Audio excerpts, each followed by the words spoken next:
Hello, everyone. Thanks for joining us. I know it's the last day, it's the session right after lunch. You probably had to leave a little early to get here, so I really appreciate you joining us. We are going to have an exciting series of presentations, and then hopefully we'll have some time for a discussion and more interactive interactions towards the end. Originally we had planned for this to be a bit more hands-on and interactive, but because of logistical issues we had to make some adjustments, so we'll work with what we have and see what we can do towards the end of the session. So, I am Miriam Rabi. I am with the Sustainable Development Solutions Network. I'm the head of a program called SDGs Today. I should probably move to the next slide. Which is basically the geospatial arm of our organization. We launched the program about 2.5 years ago with the aim to advance the production and use of timely and geospatial data and technologies for the Sustainable Development Goals. We launched the program with support from our friends and colleagues at Esri and the National Geographic Society. And the program has kind of grown into larger partnerships and collaborations across different sustainability challenges. Our program basically has evolved into 3 core priorities or 3 work streams, and I'm providing a little bit of background about our program so that I can set the scene for the project that you're all here to learn about, which is my school today. So basically, our first work stream is focused on data production, curation, and visualization. So identifying innovative methodologies, non-traditional data sources that are being developed and used by different sectors, different teams across the world, packaging them in a way that's easy to understand, easy to interact with, and then making the underlying data available for those who want to do their own analysis using those data sources. So it's a way to bring visibility to work that's being done across different sectors and teams globally. Our second work stream is what we call storytelling through a spatial lens. So that's kind of taking the data a step further, contextualizing it by adding a narrative, showing the impact that the data has, how it's being used, sharing use cases, adding multimedia content, so making it a bit more visually appealing, more interactive. So we use the ArcGIS StoryMap tool for that. So we plug in all the data visualization, YouTube videos, images, text that can accompany and contextualize the data even further, and present that within an SDG collection. So we categorize these research projects or case studies that are in this StoryMap format and present them by SDG. And then our third work stream is focused on education and capacity building. So if we do want the SDG community and other users to use the data, interact with the data, or even create these story maps, they need to learn how to utilize different tools, work with the data. So we have education programs for youth, so middle school and high school students, and we teach them, the basics of GIS. And then sometimes we do some more complicated technical trainings or create technical material. So for example, you probably have heard of the SDG Data Alliance over the past couple of days. So we use some of these interactive tools to show, for example, how do you use ArcGIS image to look at vegetation change over time, or how do you use Python to automate some of your updates. So again, trying to make some of those training materials a bit more accessible. So that's a little bit of who we are. And so my school today, which is the topic of our presentation today, is basically kind of at the intersection of these 3 core priorities.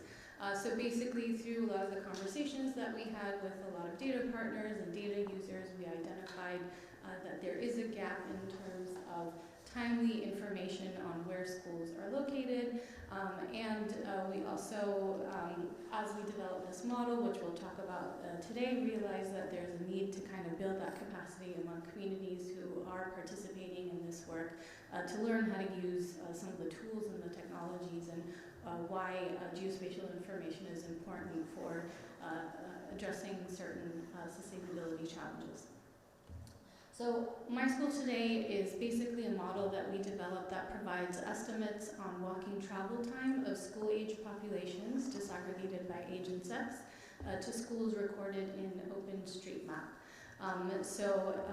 At this stage of the work, the data is available for Africa, so it covers the entire continent, and it's available at a district level. Unfortunately, I can't show you the dashboard and kind of show you what the pop-ups look like and what stats show up and how you can interact with it, but I guess I didn't also include the URL, but I can share the URL and you can check it on your phone or your laptops. Before we go into more detail about the data set and the project, I'd like to invite two of my colleagues. First, we'll hear from Charles about some of the great work that they're doing at Esri and how that relates to this work. And then we're going to hear from my colleague Nasalele from the Humanitarian OpenStreetMap team, just to learn a little bit more about OSM data. And then you'll hear from me again after they kind of set the scene for the rest of the presentation. Charles, the floor is yours.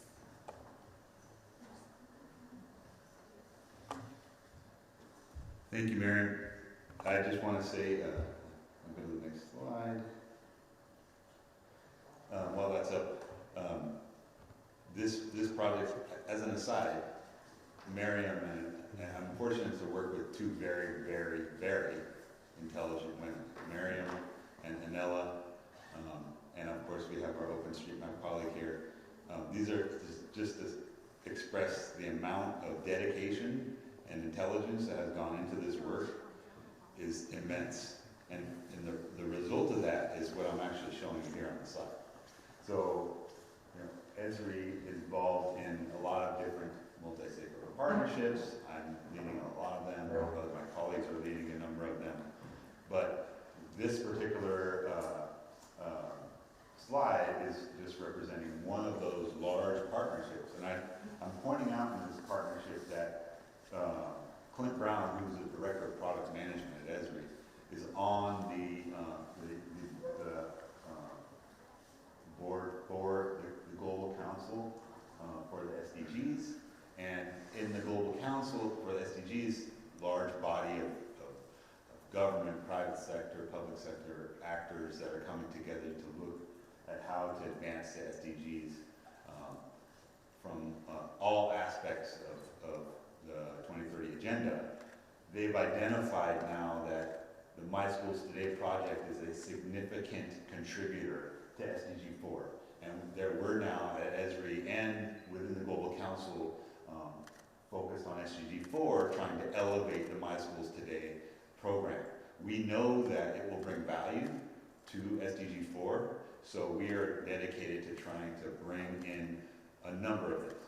People, expertise, resources, technical tools, and know-how, and we want to continue that and nurture that so that the work that they're doing can scale appropriately and address some of the issues with SDG 4 and quality education. This is kind of, it's not fully showing, but I just had a slide. Maybe they can fix it while I'm up. But this is just showing simply we have a lot of location tracking capabilities in our technology for a number of different things. Census and surveys, consumer price index surveys, route tracking, route mapping, people monitoring in terms of location work, workforce management, and data capture, both vector and point. So we have a lot of different tools, and we tend to deploy those in different scenarios to support programs like My Schools Today. So it's not just the tools that are necessarily important, but it's the intellect behind the tools. And My Schools Today has put that intellect behind the tools to show the value of how they can be used in a really, really tangible way.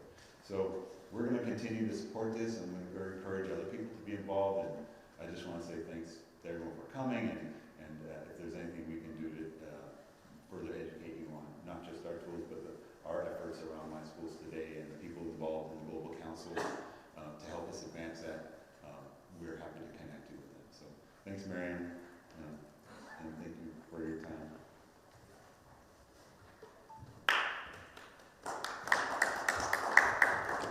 Thank you, Charles, and thank you and your team for your support. We'll go into detail about some of these tools that we use as part of My School Today in the second half of the presentation.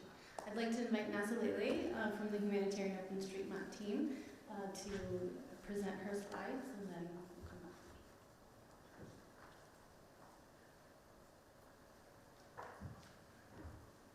Good afternoon, ladies and gentlemen. It's a pleasure to join you here today to speak about our work at Humanitarian OpenStreetMap team. My name is Nasi Lele. I am based in Lusaka, Zambia.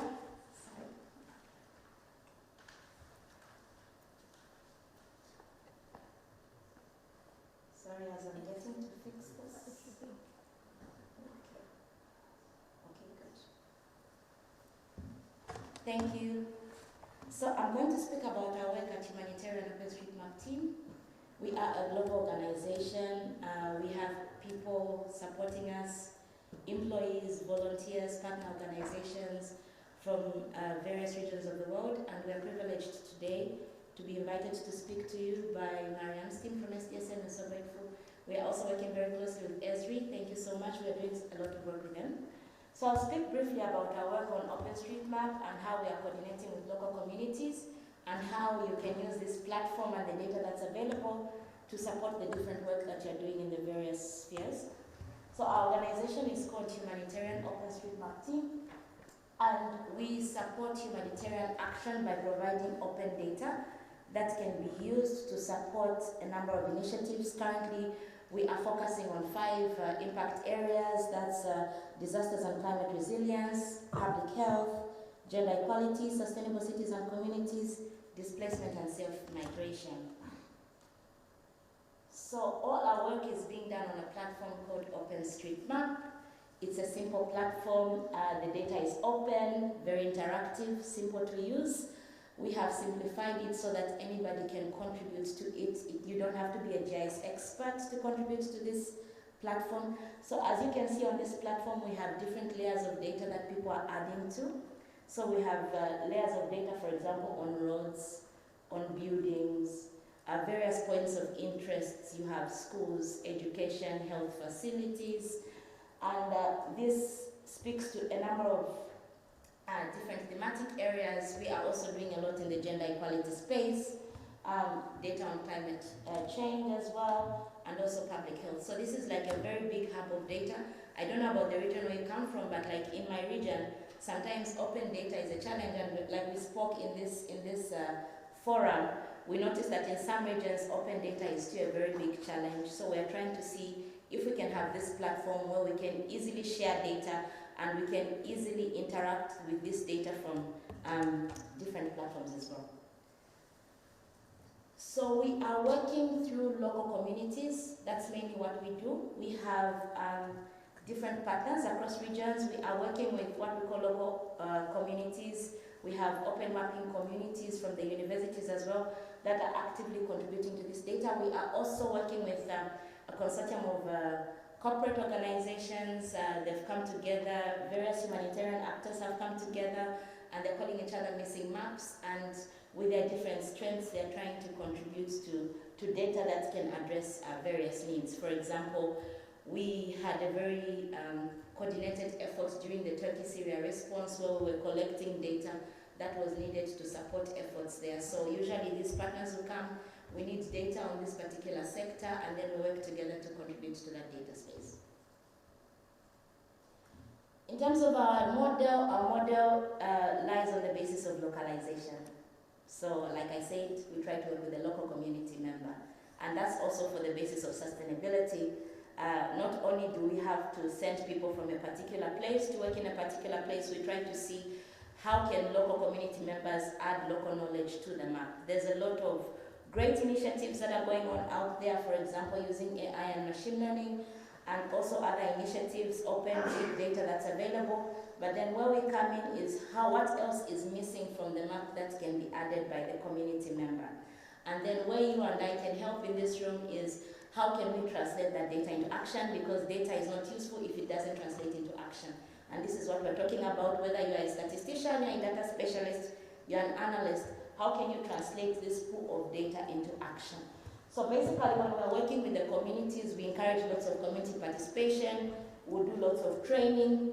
Our tools are usually very, very simple because some of the community members we work with live in hard-to-reach areas, and some of the areas are very remote, and so because of that, we try to make sure that we are working with very simplified kind of tool sets. So we do lots of training, and we try to ensure that people are very comfortable using these tools, and most of them you can work with a simple mobile phone. So that's our approach, mostly working with local tools, and how can we work with local tools to add knowledge to the map. How it's done, I hope I'm not obstructing anybody, allow me to calm down, okay? So we have two ways. The first one is what we call remote mapping from the screen here, and Mariam will go much more into detail. So it's where you sit, you tag those buildings from wherever you are. And then the second one is where we have these direct mapping initiatives using open mapping tools, where people go to add more detail to that data they actually tagged on the map. So when we combine these two forms of data collection in OpenStreetMap, we are kind of like adding more local knowledge to the map, so that's mainly our approach. So when you go to OpenStreetMap and look at your country, I'll give an example of my country where I come from. Sometimes we start from a version called level 0, which is like what you see now, where you can't see any roads, you can't see any buildings, you can't see any features in that local community. So you don't really have anything. If you are living in a remote community, you don't really have any information to support your decision making. So when we start from there, the first level is what we call level 1, where we start mapping buildings and roads. And now with the advancement of technology, some of these data are not digitized, they're actually just imported in the map. So usually, we start the first layer identifying how can we add buildings and roads in the map, because this is like your baseline. You want to know where are the people, where are they settled. Then the second stage is where we begin to add local knowledge to the map. So for example, what's the name of the street? Is there a health facility? What's the name of the village? What's the name of the locality? And if you are collecting any other information, where are the health centers? Where are the schools? What are the facilities? Where are the markets? Where are the water points? Then you begin to increase again in your data. You add in, for example, administrative boundaries. You add in the functional status of a facility. Is it functional? Is it non-functional? I was telling a colleague of mine that we had a project, and we were sharing to some colleagues from USAID on water points. And they had done some investments in a particular village, and then we were showing them, say, okay, this is where these points are collected, but when you look at functional status, you currently have X number of boreholes which are not functional. So meaning that translates to X number of people having to walk so many kilometers without access to water, for example. So that's just one example in which we're working and trying to utilize this data. How have we used this data? Like I said, we are supporting various impact areas. So on your screen here, you see a use case where we were collecting data that supports risk management. We were collecting data that looks at critical hazards and infrastructure. And then we worked with the local government. We called the project the Fieldware Project. So you collect different layers of data, where the roads, where the buildings, and then we started adding other additional data sets, created interactive maps, so that the government could then make decisions on how they could then respond to the crisis of flooding in Indonesia. Then we have a small project there that is currently underway in Zambia. We have so many projects. If you'd like to go into more detail, kindly look at our website, but because of time, I'll just briefly touch on this one. So this particular project, we were mapping to support service delivery. So we were mapping 5 critical line services, that's in the health sector, education, water and sanitation, solid waste, and so when this data was collected, like you can see from the screen, we were working with local youths from the local community.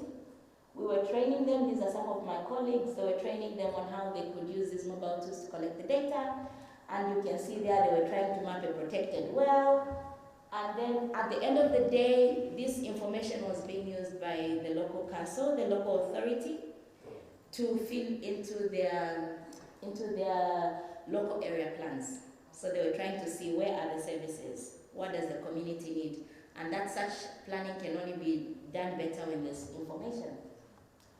These are some of the results that were there. They were able to see, for example, where the services, what's missing, and how the maps got enriched. We added village names, we added roads, and working together with the government officials as well as the other community members.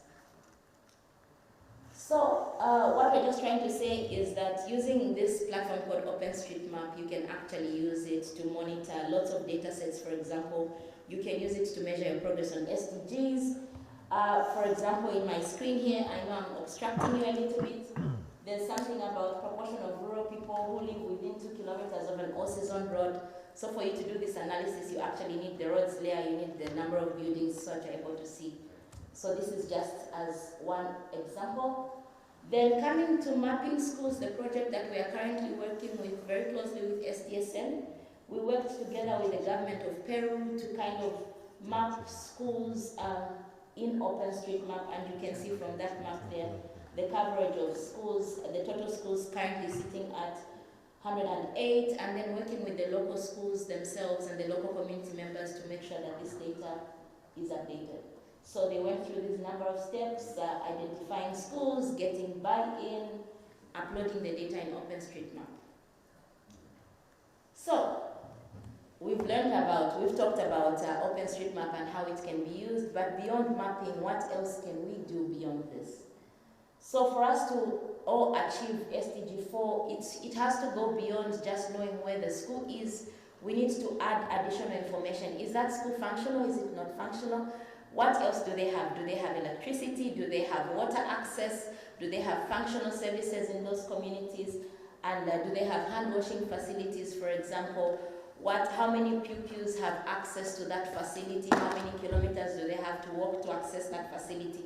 So this is where we're saying we need to get to a point where we are interacting with a number of different data sets if we have to achieve our SDGs. Allow me to end here. Thank you so much.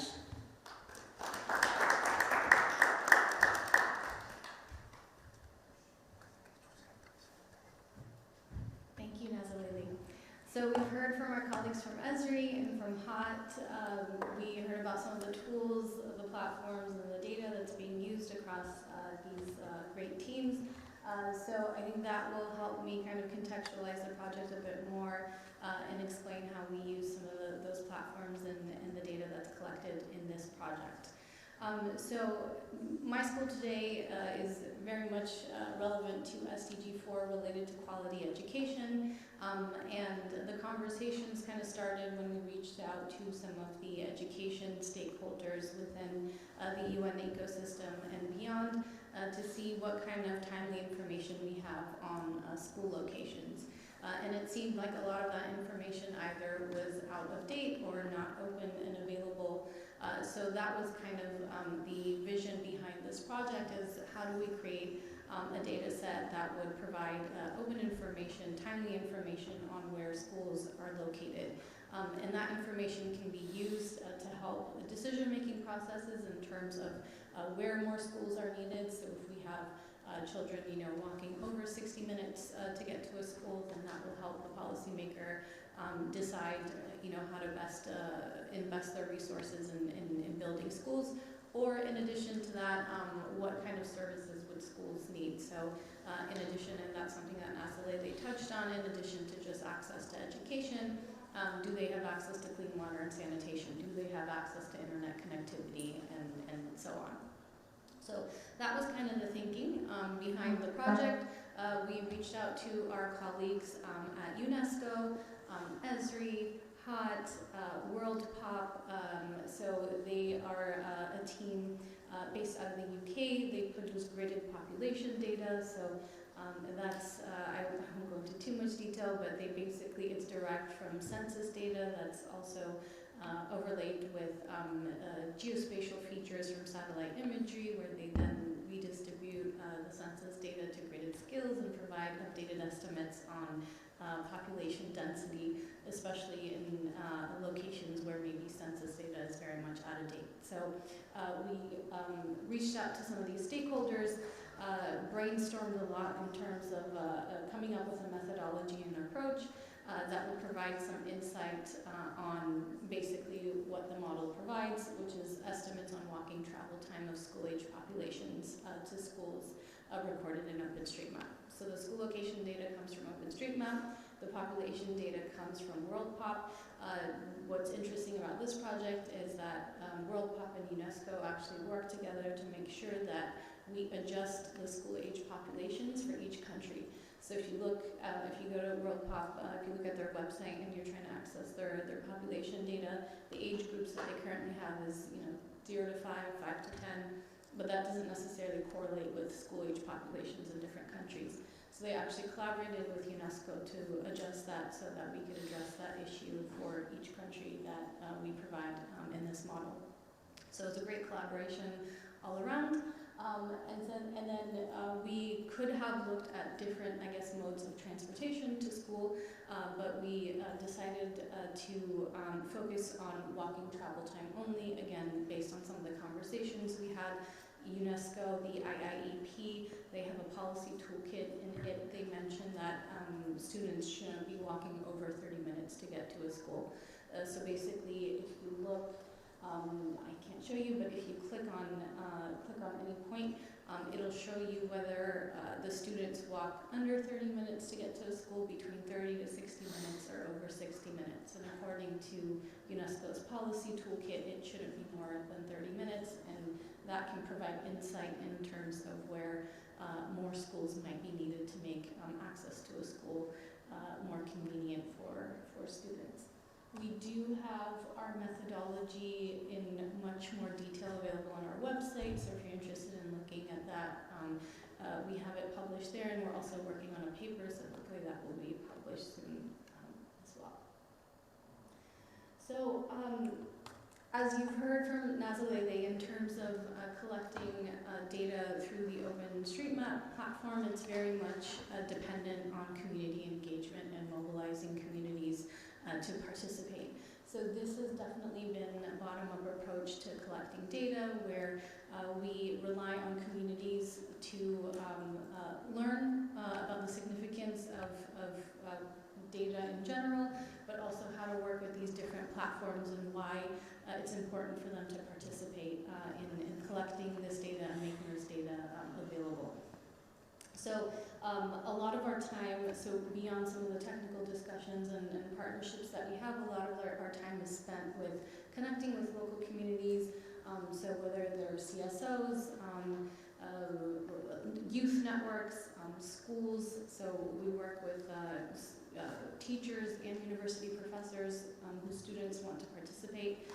And so we realized over time, and I have some examples to share with you, that there's a lot more work that we need to put into collecting data and mobilizing communities beyond just the nice data visualization and dashboard that we have on our website. And it's also been a great opportunity for us to have really interesting conversations with different stakeholder groups, so national statistical offices, ministries of education, to present to them what this non-traditional data source could potentially, what kind of insight it could provide to them and support some of their decision-making processes. So, as I mentioned, a lot of the databases that they work with are either out of date or not available to even different departments within a government. So it has been a great opportunity to kind of introduce them to this new source of data along this project. And I will also share some examples of local kind of participants and their stories and the role that plays in the overall project as well. So, as I mentioned, in addition to some of the technical developments, the project kind of turned into a call to action. So we ended up receiving a lot of questions and requests in terms of educational material and training material that could support this process. So we did launch the project in July of 2021 with support from the Minister of Education of Ghana. And so everything happened during COVID, so everything was virtual. So I shared some screenshots of some of our training sessions and our launch event. I don't know if you can tell here, but we also provided some live demos. So our colleague from OSM Uganda, I believe, did a live demo for some of the participants that were interested in engaging with us. And we ended up kind of developing a toolkit of, again, demos, step-by-step guides, material that students can use to not only teach students how to collect this data, but also teach them about the SDGs, geospatial data, and various platforms as well. So these are a couple examples. Again, I was hoping this would be more hands-on, so I actually printed out some of the guides that a lot of students and local participants use. So if you're interested, you can grab them, but I've also included some screenshots here. Our step-by-step mapping guides are available in 4 different languages so that we can reach a wider audience. There's also a screenshot of our participation guide. So a lot of the information there has been requested from teachers or professors or those who are kind of leading these activities. So over time we kept adding to it. We've also received requests for things like, we want to know how we can promote this work on social media. So how do we teach our students why social media is important, or how do they interact with those platforms? So it's turned into a very comprehensive guide about geospatial platforms, tools, the SDGs, and how this work can be promoted and how students can tell, or participants in general can tell their stories using some of these tools. And then, as I mentioned earlier, we work a lot with story maps, so we use that format to also develop interactive lessons and activities. So sometimes we have teachers reach out to us to say, okay, well, the students collect this data, they've mapped the schools, what can they do with that beyond just mapping their school? So we have some examples that some of which we developed with our colleagues at Esri, and simple things like how do you, visualize your route from your house to the school that you've just mapped. So simple activities like that students can engage with. So we have kind of a collection of those lessons on our platform as well. And then we also, in addition to the mapping guide, so walking you step by step how you can use OSM to map the school, we also have a survey 123. So if there's additional information that you're willing to share about the school, so whether it's a private or public school, what the name of the school is, do you have access to internet, clean water and sanitation. If they'd like to show photographs of their school, they can upload that through the survey. And the survey 123 is also available in 4 languages. So we have some QR codes at the end where you can kind of look at them in detail. I just wanted to share or spotlight some of the participants that have been part of this project. So most recently we received some photos from a school in Uganda, so some of our colleagues from OSM Uganda. Basically, as you can see, those are the guides, some of which I have here, that we make available on our website that a lot of teachers use in the classroom. So we received these photos from a school in Uganda where they basically had an activity related to my school today and mapped some schools in their neighborhoods. And then we also sometimes receive photographs from community members, so not necessarily students or youth, but community members who are passionate about mapping their schools. So as you can see, the gentleman, he rode his bike around his neighborhood and ended up mapping a couple schools that weren't already in OpenStreetMap. So we love hearing from our participants, and we encourage them to share their photos. One of the things that we try to do and offer in return is to help amplify their stories. So for example, the OSM Uganda team that carried out this activity in the schools, shared some additional information, some photographs. We created a story map featuring the work that they're doing. And not only are we bringing visibility to the work that they're doing through our platform, but they're using that story map to fundraise for their own initiative. So it becomes a tool that can hopefully empower these communities to carry on the work that they're doing in their communities as well. Okay, so since I can't do a live demo, what I did this week is quickly recorded on my screen trying to go through what would have been a live demo.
The building as a school, and then that's how you can identify the nature of the building. So I wanted to show the demo because sometimes people think that it's a very complicated process or a very time-consuming process, and that if they wanted to ask students to do that, they'd have to go through a very lengthy process to teach them how to do that. But this is a very kind of simple demonstration of what that process could look like. So just kind of wanted to end by saying that this is an approach that we took, not knowing how it would be received by both kind of local communities, but also education stakeholders, but over a lot of conversations that we've had through the Global Council, through Mission 4.7, which is a coalition of education stakeholders and a lot of other partners, we realized that this is an important topic in terms of how do we utilize open and crowdsourced geospatial information for other SDGs. And so we are working with our partners at HOT, at Esri, at Highgate, and many other organizations to see how we can utilize OSM data for other SDGs and build capacity among community members so that they use this skill set, they use this data to then inform their local decision makers on what services they need access to or what solutions they think need to be offered for some of those challenges. So there's not much on this available yet, but stay tuned. We're hoping to launch this and have more information in September, so do check back with us then. But if you'd like to get in touch or learn more about how you can get involved or how different organizations can get involved, as I mentioned, the project is currently kind of ongoing in Africa, but we're hoping to scale this up and turn this into a more global initiative. So if you're aware of anyone that might be interested in supporting that or participating, please do reach out to us. And we do share all of the stories and announcements related to it on our social media platforms, or you can reach out to us via email to learn more. So there are some QR codes, and I've also printed out some of the guides. I know we don't have any computers, but I see some of you have your laptops. more than welcome to use my laptop if you kind of want to try it out and test it out yourself and see, what it looks like from step one, creating an account, to, mapping a building. It doesn't necessarily have to be a school, but it could be any other facility or infrastructure. So if you'd like, you can come up and either use my laptop or grab one of the step-by-step guides. I couldn't fit the QR code for the survey 123, but I have that on my phone, so if you're interested to see what that would look like on your phone as well, I'm happy to share that too. That's all from us for today. Thank you. We do have about, I think, 15 minutes left, so if there are any questions, comments, we have time for, please go ahead. And it would be great if you could introduce yourself, and maybe Charles and Nasa, there's a mic here, I can bring it to you if you'd like to add anything to your question. Please. Okay. Good afternoon. My name is Youngjun. I'm from Good Neighbors, the community development NGO based on South Korea. First, thank you for the wonderful initiative, to you and also to Nasli and also Esri. My question is about the update of the information. So especially for the Nasilele, the mapping information will be outdated as time goes. So a school would maybe rebuild the bricks, or they have extension of facilities. So how do you keep map information updated? So is there any recommended mapping frequency for volunteers, or what's the motivation or reward for volunteers to keep updating information? Thank you. Please. Yeah. Oh, is it not working? Thank you. Thank you so much. Thank you so much for that question.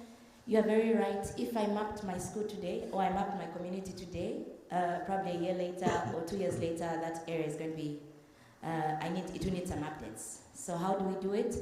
That's why the first structure of working with local community members is important. Why we take that approach is, as things are changing, as development is going on in their community, they are able to use those simple tools to continue mapping and to continuously update. I met someone in this forum who simply said, Nasilele, I've never been to Lusaka in 15 years. When I got there, I was lost from the airport. And I laughed, Yeah, so that's just one way. We try to continue mapping by building these relationships with community members for sustainability. Then the other way we try to continue mapping is at Humanitarian OpenStreetMap team, we have what we call Spatial People Network, where we have these networks where we're encouraging students to do mapathons, just to kind of contribute. We give them small grants to map their communities, and we also have a micro grant where they kind of apply. There's a certain funding range where you could either do field mapping projects or you could do remote mapping projects. So we try to come up with those initiatives just to support continuity. And also we are very grateful to have a pool of volunteers from different regions, some of them just because they're passionate about it. If they're working in a particular community, they try to see if a feature is now missing, they kind of update. So that's the approach we're taking. Thank you. Charles wants to speak.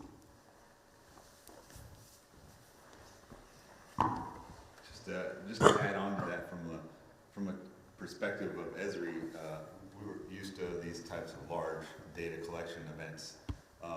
One thing just to observe, if you observe this conference, you'll hear a lot about open data. But if you look at the open data movement, it didn't happen because they were afraid of outdated data. It happened because speed trumps accuracy. And if you look at the pattern of open data and data in general and how it's produced and published, the updating of that data is always required, but you have to release it and get it used before you can understand what needs to be updated. So in the open data movement, I like to attribute the open data movement as something that was necessary, that needed to happen. So it happened, and that speed of it happening trumped the accuracy that was required for that data to be released. I mean, obviously, we're in this official statistics event, so I don't want to, offend any of those community members, but those open data movements I would like to attribute to that. And I think there's a number of countries in Africa that have proven that actually. So just the extension of what was said earlier. Excuse me, I know you didn't ask, but I'm going to add how we keep the dashboard up to date. And so basically we pull from the Esri's Living Atlas layer, which is updated every 15 minutes. So as soon as someone maps their school in OpenStreetMap, later that day it'll pop up on the map and they can see their direct contribution to the development of this data set. So just wanted to add that. Nessa, go ahead. And just to add, we're trying to work closely with government officials. We have lots of statisticians in this room and government officials who have huge data sets. So we're trying to work with them to see how they can also contribute the data that they're collecting to this open data movement. Yes, thanks for pointing that out. I haven't mentioned any specific countries because it's not official, but we are in conversation with a couple who are interested in looking at how OpenStreetMap can help fill some data gaps. So kind of using their data, combining it with what we have on OpenStreetMap to look at how they can complement each other. So hopefully maybe by the next forum we'll have a few use cases with some of those official data sets. Please go ahead. My name is Gerald. I'm a PhD student, and one of the areas I deal with is algorithmic management. It's so surprising that the biggest consumer of GIS is tax haven caps, or the haven caps. If today you look, the biggest consumer today, even if you came here, was the geomaps for the taxi or the bus driver, in e-commerce, in delivery. My question would be, how are we directing that conversation in terms of personal choice and schedule, in terms of these are the people each and every day they are using GIS to move from one location to the other, and the workers within that platform, you find that if I use a platform from here, let's say to the lakeside, there are so many scenarios between that the user experience, and you said earlier in the presentation or what she was alluding to, that we need to improve the GIS and input this data. And these people, we are generating data. From here to the hotel side, there's so much data because that driver used certain geolocation maps to get from this place to that place. And in between, there was venue, there were beauties, there were experiences, and you're not having that. And under algorithmic management, we are talking about controlling the workers, what they do with the gadgets like the IoTs, that is the smartphone, you're monitoring their work, where they are, what they are doing. So in the GIS space, don't we need then to manage GIS with algorithmic management so that we are able to give more people experience, user experience within that space, whereby under the SDGs we are talking about the worker, the welfare of the worker. But that has been negated, whereby the GIS tool has been given to the companies or the corporates, and them to optimize their services. They have used GIS to optimize, but the driver experience, the customer experience has totally been negated. Yet on an experience, me and you, on what she was referring to Lusaka, if I go to her place, she will want to show me the borehole, the shop of somebody else. Even you may stop and take a picture. But if I take a cab, it will not stop. It will be from point A to point B. I'm not limited to experience the environment around. So don't you think that we need a more conversation on how do we marry GIS and algorithmic management to give more user-based experience even in our location or even in the school experience? The short answer is yes, and I'm sure both Nazaleli from HOT's perspective and Charles from Esri can speak to that, at least in terms of the context of this project and the SDGs. I mean, that's what this project is about, and that's why we've been kind of promoting it as a bottom-up effort. So it's not, people within the GIS unit at either the National Statistics Office or a ministry or some other government agency mapping the schools, but it's giving these tools in the hands of people that will benefit from providing this information to their policymakers.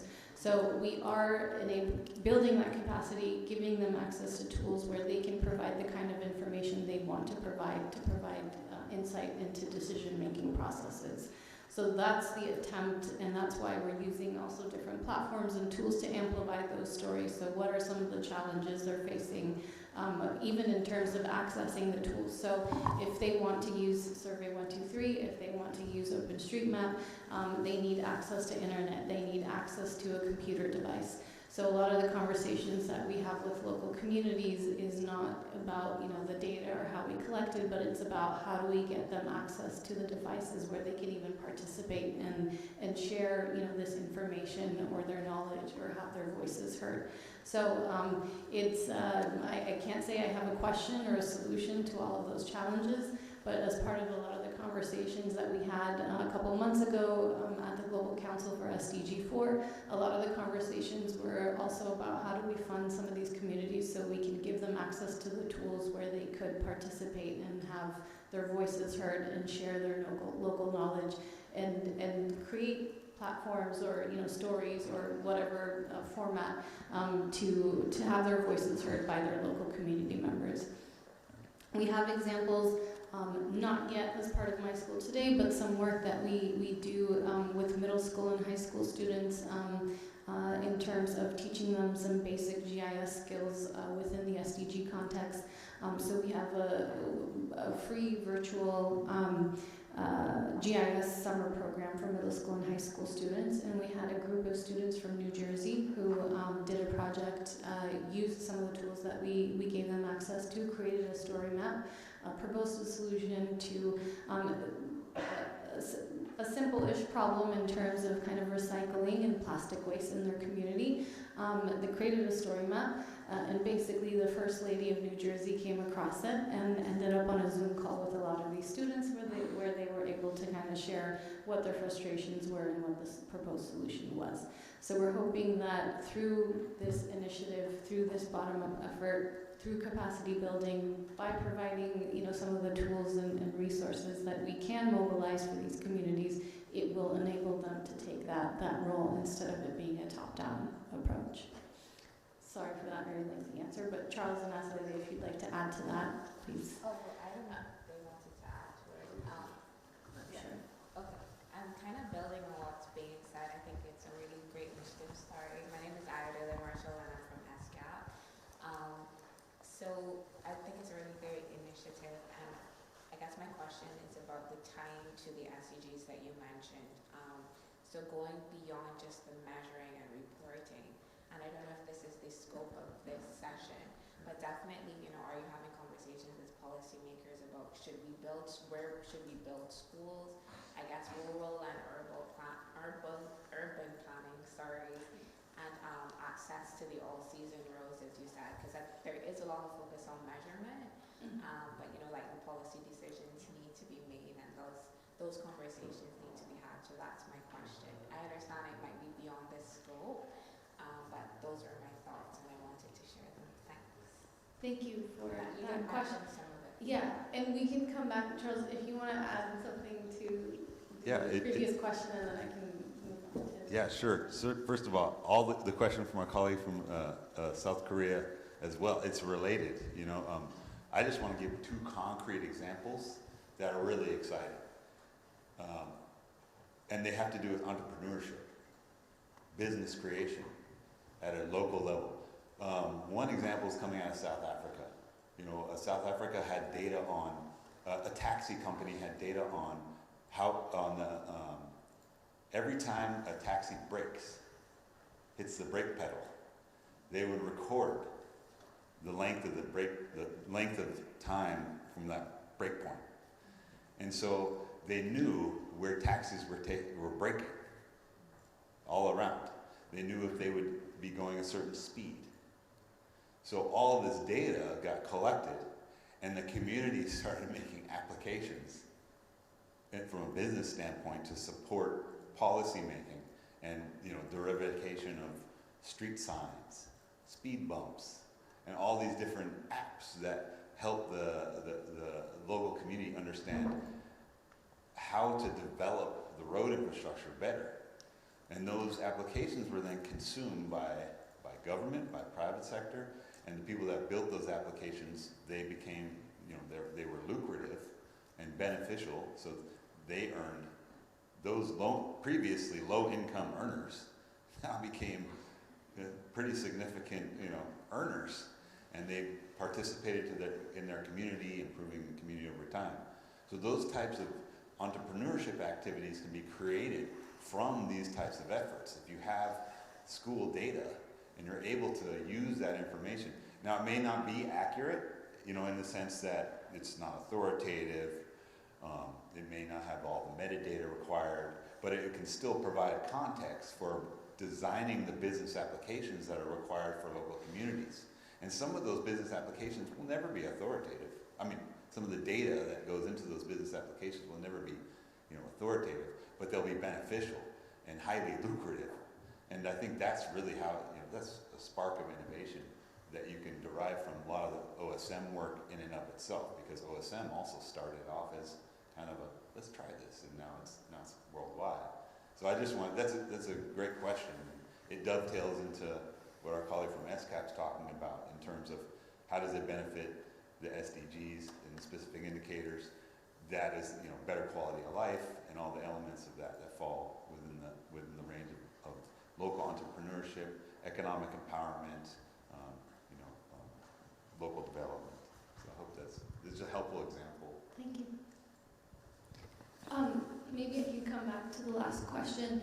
So in the initial conversations, as I mentioned, we kind of launched this with support from the Ministry of Education of Ghana. And so in a lot of the initial conversations that we had with them, they wanted to know where more schools are needed, but not just where more schools are needed. Let's say we've identified a few districts or locations. Do we have enough teachers in those communities for them to then, teach in those schools that they're going to build? So then, are we going to then need to bring those expertise to different locations? So there are a lot of questions or challenges that we discuss in terms of how this data could potentially contribute to some of those efforts.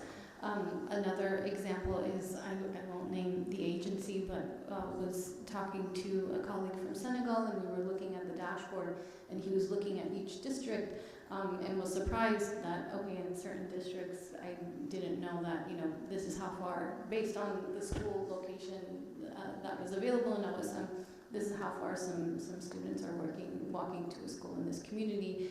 And so how can we use the data that we have, the data that's available in OSM, to do more analysis on where schools might be needed in those districts. So we have been having those conversations. I'm sure you know better than I do that sometimes it takes a long time for them to turn into action or kind of next steps. But as Nasalele mentioned, we are in conversation with a lot of different ministries and NSOs to see how we can better utilize this information that we have to support decision making. This isn't necessarily measuring an official SDG indicator, but physical distance to a school contributes significantly to access to education. So if we have an indicator on access to education, we need to know that students actually can access those facilities to access quality education.